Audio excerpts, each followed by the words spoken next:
The city was loud, but for Keo, a small boy with dirty clothes and quick fingers, it was home. He was hiding behind a smelly bin, counting the coins he'd just found when he saw the smoke. It came from a top floor window of a tall apartment building. Then he heard a sound, a tiny, weak cry. It wasn't a cat, it was a baby. His street-smart heart, usually hard as stone, beat like a drum. Nobody else was looking up. Everyone was too busy.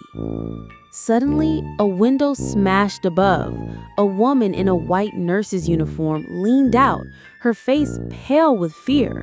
In her arms was a small bundle, the crying infant. She was trapped. Keo didn't think. He just ran. He dashed into the busy street right in front of a rusty yellow taxi. The taxi screeched to a halt. The driver, a big man with a tired face, shouted angry words, but Keo pointed, his small fingers shaking. "The baby, up there!" The driver looked up and saw the nurse, now waving desperately. The fire was getting bigger. Time slowed down.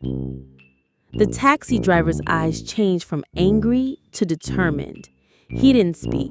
He just jumped out, ran to his boot, and pulled out a thick blanket. He threw it to Keo. "Hold it tight," he yelled. He climbed onto the roof of his taxi, standing high above the crowd.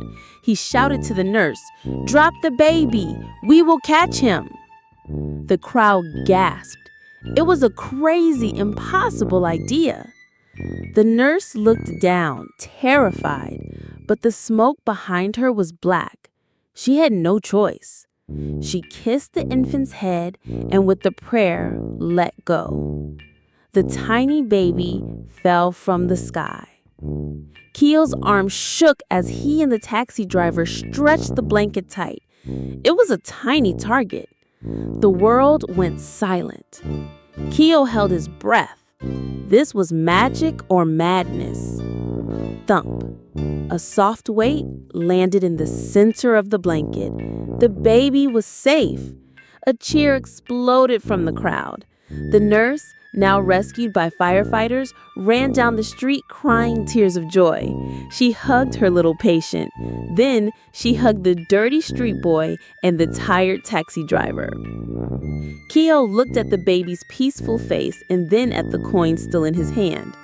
For the first time, he felt like he was worth more than what he could steal. He had helped to make a different kind of magic today.